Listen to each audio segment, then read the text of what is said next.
Oh, I saw this. This is actually kind of important. I was going to talk about it, but I felt like I wasn't in like the most well-researched state to talk about it. But if this is talking about this, I kind of hopefully it'll clear up some things that maybe I don't know about. News recently: the U.S. Copyright Office just struck down an effort to make it easier to preserve and play legacy video games. Yeah, so that's a big deal because basically, you know, people on old legacy games would put them on emulators and whatnot, right? So that you could have old media. Because unless you had a hard copy on a still working, you know what I mean, whatever piece of like, you know, a Nintendo Switch or a Nintendo GameCube or an N64, right, or a PlayStation 1, unless you had a working one of those, like you might have just lost that forever. But then you could have it on an emulator, and they struck a lot of that down. So it's up to us to save video games. Let's go. Did you know that video games have only been around for about 40 years or so? Compared to music, television, books, and movies, that's not a very long time. Now, I myself am 51. That's right, I'm older than video games. So why can't we just access an out-of-print video game from an online library in the same way as we do with books, music, and movies? But we're like me. It's all thanks to weird copyright laws here in the United States that prohibit this type of activity. And before you start making grandpa jokes, I do want to talk about the complex landscape of video game preservation, Read like a emulation, and piracy. All three of these things get bundled together, and for good reason. Video game preservation has recently taken a major L, and I want to talk about it in today's episode. If you want to access a book, newspaper, magazine, I know it's not this, but this just made me really nostalgic and want to play Ace Combat. music, or movie, your local library will have an archive available to you. Some archives allow for the user to be able to download digital ebooks, digital movies, and music via online libraries.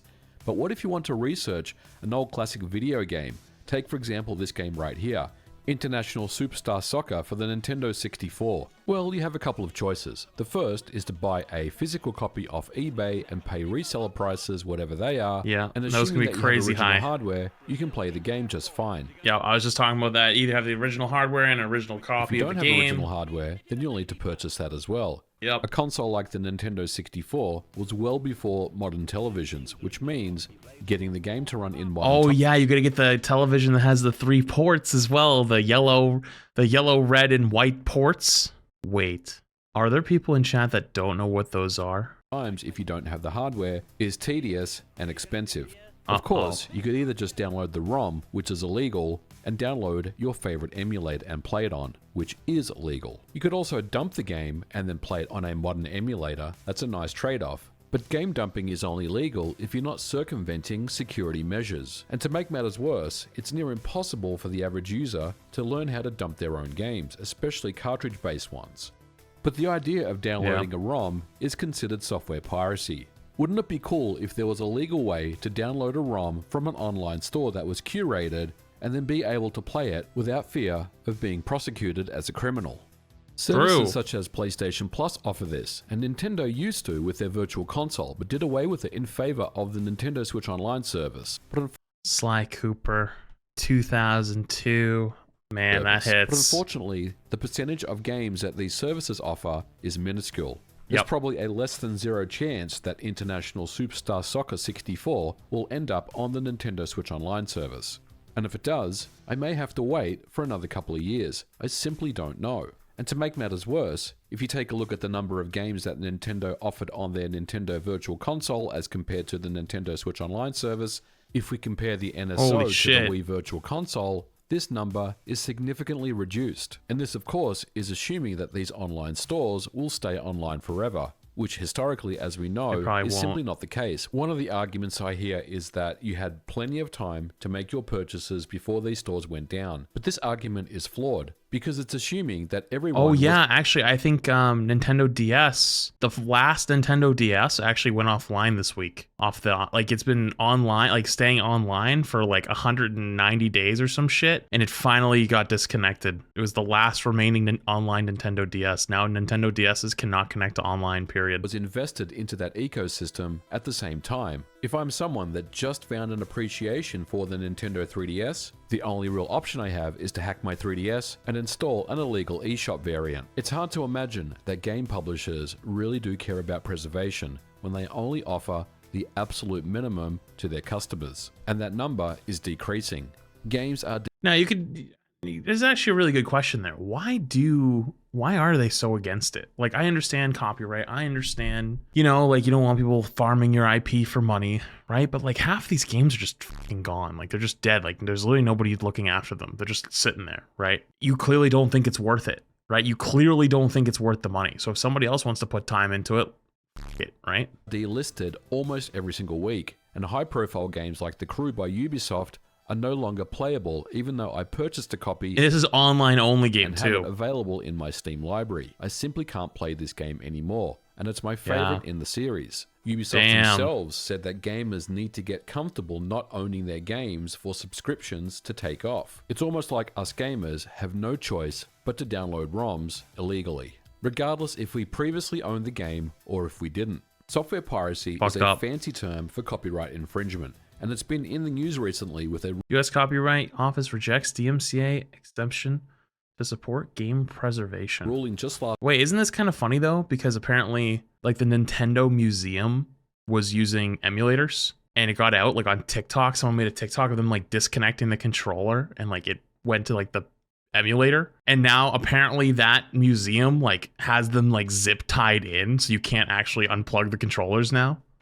Last week, that the US Copyright Office declining a new exemption to the DMCA that would allow libraries and archives to offer remote digital access to out-of-print video games for verified researchers. Note that I said out-of-print video games for verified researchers. We're talking about games that you can't buy anymore, not even ones that are available on digital storefronts. Yes, this is what I was just talking about. It's like, dude, why, like, I understand they don't want like people to scam them, right? Like take their, you know, take their money from them. Like that's, you know, like they made the product, they should get to profit off the product, but you clearly aren't making any money off it anymore. Like this is like something sitting in the back of your garage in a trash bag, and it's been there for 10 years and you're never going to touch it again.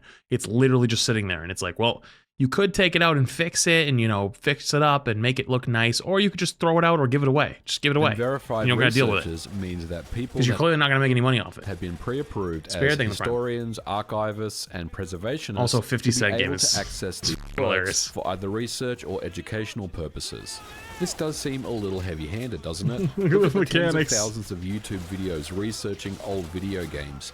How would you go about doing this legally? You simply may have no alternative other than to download a ROM and play it on an emulator, especially if the out-of-print game that you're researching and making content on is simply not available to purchase, or it's been resold at extremely high prices, which if you look at the retro video game market, only ever seems to go up in price. Now, I do want to address archive.org for a moment. You've probably heard about this site in the news recently due to its recent DDoS attacks that took the service offline over a couple of weeks. This is a vast library of out-of-print media, video games, magazines, and so much more. Its downtime was concerning, especially with ROM sites being a target of game publishers. The interesting thing about archive.org is that it has a DMCA exemption in place, but this DMCA exemption is not forever, far from it. The US Copyright Office meets every 3 years and listens to any proposed ruling changes to the DMCA. And unfortunately, the powers that be, that is, many game publishers and the ESA, or the Entertainment Software Association, they don't care about video game preservation. They are vehemently against emulation, and they're against piracy. But oh, I understand their stance. So their stance is basically emulation is never okay, to try to make sure that emulation cannot happen. Because if you basically, they don't want any games that they're currently making or you know, wanting people. Okay, like even old games, right? Like let's say there's a game they haven't made in 15 years, and they're like, okay, you know, we're gonna bring that back at some point and make money off it. It's like, well, if there's an emulated version that people can get for free, they might not buy your version, right? So like, there's that angle, but then there's also like, you know, if you have emulators become commonplace where it's acceptable, then people could emulate your games even if they're still on the market, right? Like where you're actually pirating them. But so instead of having that happen, they don't want exceptions, they just want a blanket no. Illegal alternatives to play a large percentage of out-of-print video games. What's even more telling is that the ESA is against archive.org exemption, and every 3 years will attempt to get that exemption removed. Holy shit. The ESA is the governing body of all things video games here in the United States. From standards, submissions, age ratings, to industry trade shows like GDC and recently E3. I didn't even know that. That's crazy. Around. Their members consist of everyone that you see on this list. If you do the math, it's simple. These publishers don't want you playing their games outside of the ecosystem that they have no control Pretty much over. everybody. They want customers paying money for the privilege to play old retro games over and over again, because retro gaming Also, is Epic big Games is up here. I don't know if you can see While because I'm in the ESA way. will tell us that they are supporters of software preservation, doing the tiniest bit of research will quickly show a different side. Take, for example, after the recent US Copyright Office ruling, the ESA released this statement. We recognize the importance of preserving video games and protecting game hardware given their significance in culture and society. With today's decision, the US Copyright Office confirms that the current level of video game preservation is appropriate and recognize that the video games present unique copyright concerns that always should be taken into consideration. It's apparent that game publishers understand that emulation is legal, and indeed many of them resort to emulators to bring back old games. But it's a double standard. Right. Nintendo has been vehemently against emulation since the early days of NES. Yeah, true. Actually, Nintendo's been on a tear the last year. I feel like Nintendo has really, really eroded their public support. Like, there's the Pal World stuff this past week. There's the mistreatment of Smash players for a long, long time, going after YouTubers for making content around their games. Like, they've been on a tear, just absolutely eroding all of their positive public reception. Z-SNES and Or Ultra perception. HLE, threatening legal action, and in recent times successfully shutting down high-profile ones, Yuzu and Ryu Jinx. These were DMCA-related issues that never made it to court. And it seems like the Copyright Office and the ESA are working together to kill emulators and ROMs outright. They talk about preservation, but doing your own research shows that they don't really care about it. At an individual level, any ESA member would probably tell you, yes, we do believe in preservation and we should be doing more. Back in 2021, Microsoft Gaming Chief Phil Spencer called for industry-wide game preservation. And 3 years on from that statement, nothing has happened. Old games are being lost forever. Many are already long forgotten, and it seems like the future of video games is bleak. The only real Well, is Microsoft even doing anything to prevent that from happening? Because there's like old Xbox games I would love to play again. preservationist is the community, and I want to call them out because they're the ones that are doing the real work to preserve history. Yeah, I think The the answer is downloading no. of lost or discontinued media, it's not piracy, it's not theft, it's a services problem. Ever notice that Valve or GOG aren't a part of the ESA? Valve themselves have been outspoken about the need for software piracy, calling it a services problem. They also offer easy refunds on any digital game you guys hear that? purchase. GOG or GOG allows you to own any game you buy in perpetuity. Also, once again, Valve being base is not being a part of it. They're like, yeah, we're gonna do what we want. Easy refunds. We're gonna make on sure this problem. shit's good. They also offer easy refunds on any digital game purchase. GOG or GOG allows you to own any game you buy in perpetuity. Do whatever you want with. Install it on as many machines as you want. That's real ownership. Reverse engineer the game. Hack your name in the credits. They don't care what you do, and that's how it should be. Game publishers should allow you to download their games on their own sites as ROMs and let you play them on legal emulators. There's no reason why Microsoft, Sony, or Nintendo couldn't host a complete list of their old games that you can purchase and play on emulators. Yeah, that's actually not a bad point right there. I was gonna say that there is I would feel like there is a reason though that they wouldn't want you to like do whatever you want in those games, and also to have you play the license. It's like there's two things that the license does. One, the license makes it so that if they change platforms or if they make a new game in the future, whatever, they can stop offering the old game, supporting the old game, and make you like rebuy it again, right? But the other side of that, I don't think that's really gonna happen that often.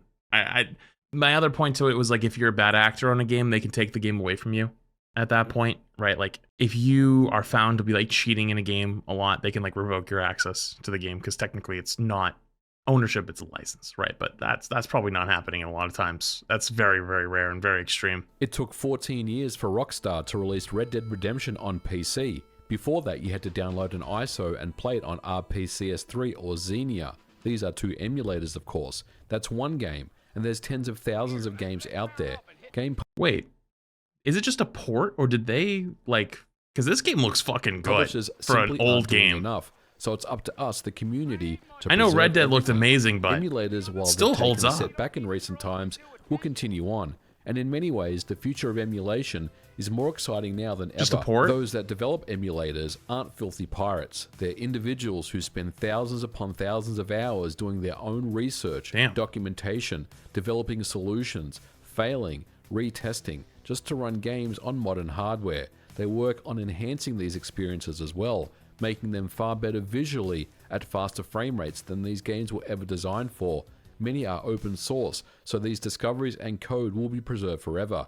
New advancements in PlayStation 4 emulation, as well as Xbox One translation layers, are very exciting. This opens up the door for PlayStation 5, Xbox Series, and beyond. Older 8 and 16-bit titles can now be enhanced with things like widescreen support, sharper graphics, enhanced music soundtracks, online. You know, I just thought of this. There's even an argument to be made though in actually like entertainment media, not video game media. I mean like shows and movies and anime.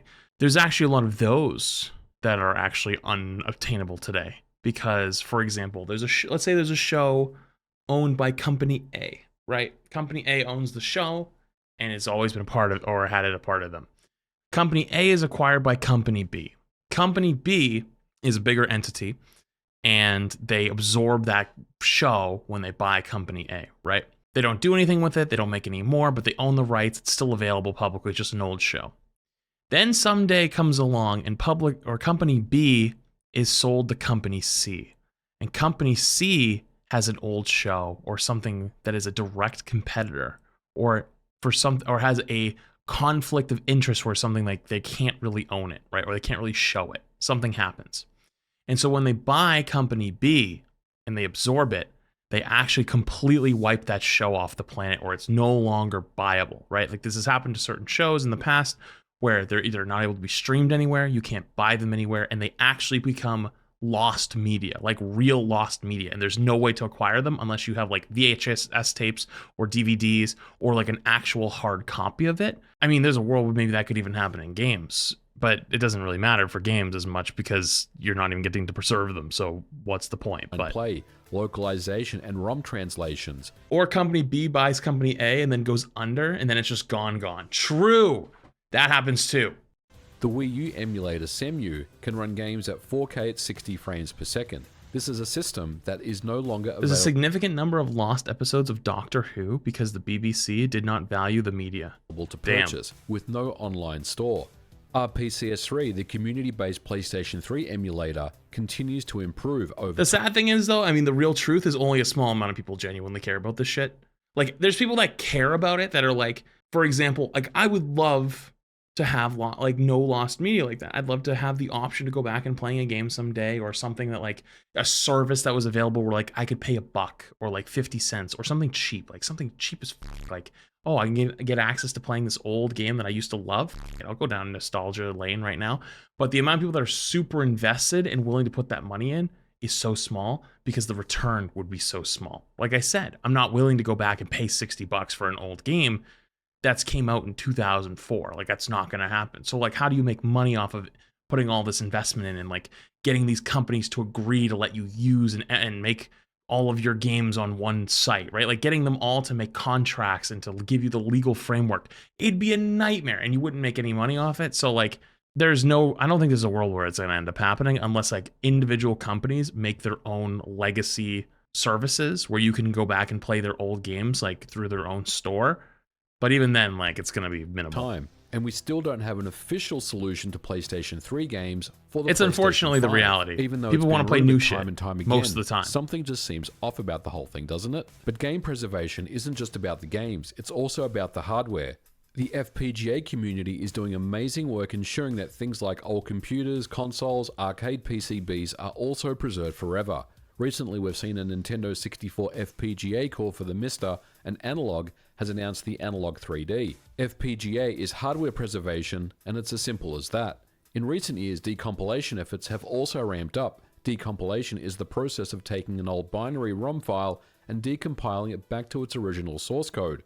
The Nintendo 64 scene especially has many decompilation efforts that are ongoing. We recently saw Majora's Mask earlier this year, but others such as Paper Mario and recently Star Fox 64 have all seen matching decomps as well. And there are many decompilation projects that are in the works right now. Translation layers are also becoming very popular, with modern consoles being x86 based. This means that your PC should be capable of running PS4, Xbox One, and beyond. Nintendo Switch emulation has taken a bit of a hit recently, but most of the work is already done, and someone will pick up the pieces and continue on. It's up to us to preserve video games, and by us, I mean the entire community. Everyone who's watching this. Yeah, but like, every time someone else picks it up, they're now a target, you know? Like, it still has to be somewhat, like, supported, either by the government or by laws, or, like, at least protected. Like, you're not going to get your ass sued. If you're someone because then you'll always be behind. Game that's discontinued, out of print or lost media, you're not stealing anything. But I respect the hell out of people that have no other try to keep up with because it the publishers and wanna aren't do it. interested in offering you one. It's as simple as that. And finally, I do want to shout out the individuals that are working on the preservation of online servers, such as Pretendo as well. Not video games, but the K-pop industry has a lot of lost media because of the crazy copyright and net job strategies they've got going on over there. Insignia. These I can see maintain services that are Xbox Live and the Nintendo Network. And this means that we can continue to play old games in perpetuity, at least for as long as those servers are online. But the good news is the community isn't going away, and these particular developments are all open source, so all this stuff is still very much in the hands of the community, and it will never disappear. I feel like I watched one Splatoon video, and now I see it everywhere. Guys, look, this is just one man's opinions, and some of you may not agree with everything I had to say in this episode. I agree mostly. But I think we can all agree that more video games that are available to more people will be a better thing in the long run. And hopefully game publishers are starting to see the light when it comes to game preservation, because we are in a very dangerous situation right now where I do think that a lot of games will be lost forever. But I'm going to leave it here for today's episode, guys. Thank you so much for watching. I definitely want to hear your thoughts in the comments below. And as always, don't forget to leave me a thumbs up, and I'll catch you guys in the next episode. Bye. Really good video. For now. Really good video.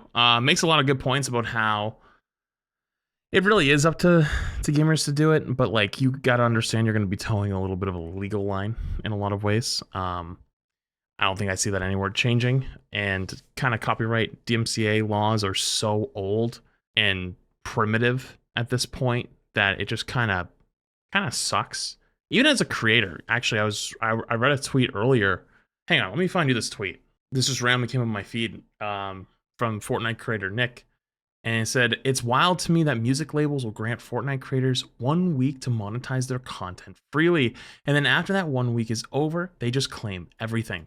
Such an insane concept how artists/labels take advantage of creators like that. They recognize the reach and influence we have for even granting that 1 week, and then everything just gets reverted. It's like, we're going to use you to promote our song/concert for millions, for free to millions of your viewers. But oh yeah, we're not paying you for it or promoting it. And now we're also taking all of your ad revenue on top of it. I work so hard editing my videos, and even if it's just 10 seconds of an artist's song in there, the entire video gets claimed. Epic Games looks out for creators the most though. I think that the whole online copyright system is dated. It's extremely dated. And you know what's funny? I had this happen to me with LeSeraphim with Overwatch. I had a 12, technically it was much longer than 12, but YouTube's limits to 12. I had a 12-hour stream VOD that was like $500, $600, get copyright striked during LeSeraphim stuff. Even though they said to Overwatch that they would clear it. And they were like, yeah, like we want your creators to watch the trailers and have the music on in game. Like, we'll make sure it's all fine. They never cleared it. They yoinked it and just left and never said a word, never responded a single time. And especially with like, you know, like you're never winning that. There's not even a world where you'll win. But to the point of this is like a lot of US copyright laws, and period, are so far behind the internet because governments are big and slow and take forever to do anything. And so how fast the internet's evolving, we can't keep up. We genuinely can't keep up. So for like saving video games, it's going to be always an uphill struggle. And anyone who decides to take up the torch is going to be the next target. And they have to realize that. And that is genuinely just the reality. It's kind of fucked up. It's kind of sad.